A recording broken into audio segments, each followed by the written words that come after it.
શ્રી ગોવર્ધન નાથ કી જય. માખણ ચોરી લીલાનું પદ લીધું છે આજે. સખીજનો, બાળ લીલાઓમાંથી એક સુંદર પદ. ગોપીઓ ઉલાહના લઈને આવી છે યશોદા મૈયા પાસે કે તારો લાલો રોજ અમારું માખણ ચોરી જાય છે. પ્રભુના મુખ ઉપર માખણ લાગેલું પણ છે. યશોદા માતા ખીજાય છે કે કેમ બાળક આવું કરે છે, લાલા તું કેમ આવું કરે છે? અને યશોદા મૈયા નારાજ થઈ જાય છે.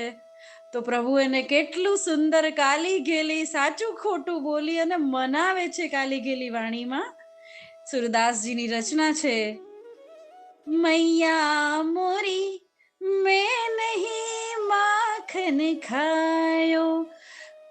પ્રભુ કાન પકડે છે, ઉઠક બેઠક કરે છે કે યશોદા મૈયા માની જા, મેં નહીં માખણ ખાયો, મેં નથી ખાધું માખણ.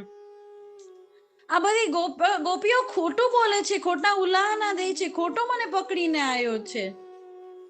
ભોર ભયો ગયન કે પાછે મધુવન મોહી પઠાયો, ચાર પહર બંસી બટ ભટક્યો સાંજ પરે ઘર આયો. હવે નાનું બાળક છે 4-5 વર્ષનું. યશોદા મૈયાને કહે છે કે ભોર ભયો, જેવી સવાર થાય, ગયન કે પાછે, ગાયોને લઈને એની પાછળ પાછળ જાઉં છું ચરાવવા માટે.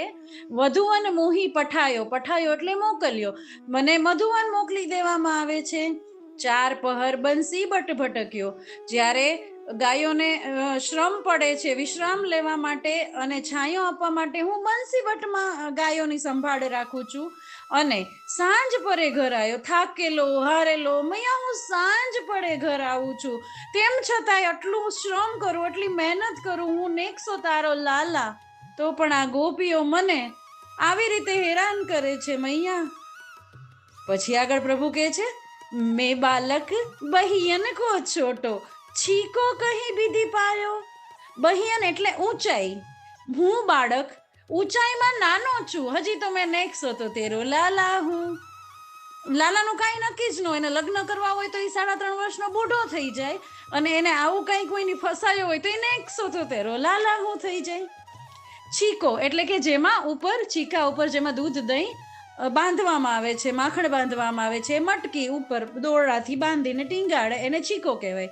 છીકો કીહી બીધી પાયો, મૈયા હું તો નાનો છું, મારી તો એટલી બધી કઈ ઊંચાઈ પણ નથી, તો તું મને સમજાવ કે કહી બીધી, કેવી રીતે હું એ છીકો આંબી શકું.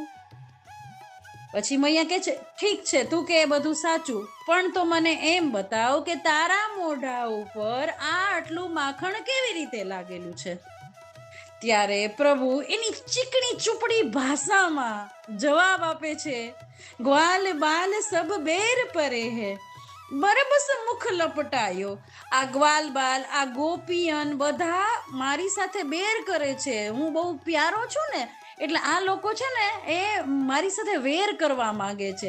અને આજે એને મોકો મળ્યો છે તો એ શું કરે છે, બરબસ એટલે ધરાર પકડીને જબરદસ્તીથી મુખ લપટાયો, માખણ લઈ લઈને મારા મોઢા ઉપર લગાવી દીધું. હવે ગોપી છીકા ઉપર લગાડવા જાતી હોય અને છીકું ઉપરથી પડે એટલે મટકી ફૂટી જાય, તો એને એની સાસુની બીક હોય, એટલે એ શું કરે, પોતાની સાસુ એને નોખી જાય, એટલે મૈયા મારું નામ દઈ દે, હું તો ભોલો છું, મને તો કાંઈ નથી ખબર પડતી, મેં તો તેરો લાલા હું. તું જનની મન કી અતિ ભોરી, ઇનકે કહે પતિ આયો. હવે પ્રભુ વધારે માખણ લગાવવાની કોશિશ કરે છે યશોદા મૈયાને મનાવવાની, કે આજે તો બાકી વારો ચડવાનો જ છે, રંગે હાથો પકડાઈ ગયો છે. તો કહે છે કે તું જનની માતા, તું મન કી અતિ ભોરી, મેં ભોરો તેરો લાલા, તો તું મેરી માં તો હે, તો તું ભી ભોરી મેં ભોરો. એમ કહે છે કે માં તું તો અતિ ભોળી છે આ લોકોના કહેવા પર, ઇનકે કહે પતિ આયો, તું માની લે છે એની વાત, તું ભોળી છે ને એટલે વિચારતી નથી, દિલથી કામ લે છો, મગજથી નથી લેતી. જીય તેરે કછુ ભેદ ઉપજી હે, જાની પરાયો જાયો. હવે પ્રભુ થોડું વધારે સામ દામ દંડ ભેદ વાપરે છે યશોદા મૈયાને મનાવવા માટે. આ બધાની ગોપીજનોની વાણીમાંથી, એના કહેવાથી, એના ઉલાહનાથી એની તું વાતોમાં આવી ગઈ છો, ખોટી વાતોમાં આવી ગઈ છો, એટલે તારા જીયામાં, તારા મનમાં જીય તેરે કછું ભેદ ઉપજી હે, મારા માટે કોઈ ભેદ ઉપજી ગઈ છે, એટલે તું જાની પરાયો જાયો. મૈયા મને તું પોતાનો જાણતી જ નથી, પરાયો જાણે છે.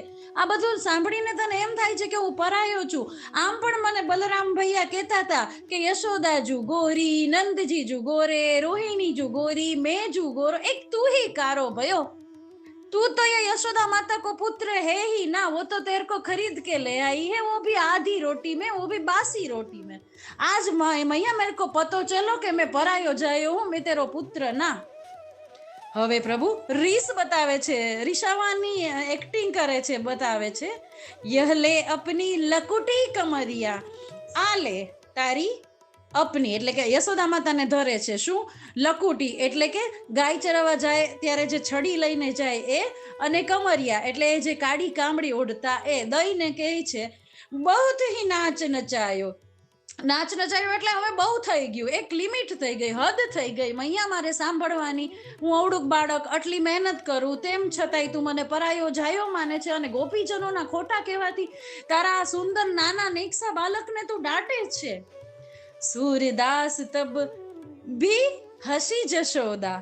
ત્યારે જ આવું જોઈને, જ્યારે લખુટી અને કમરિયા જોઈને પ્રભુ જેવા હાલતા થાય છે કે હું જાઉં છું નંદાલય છોડીને, રાખ બીજો લાલો ગોતી લેજે.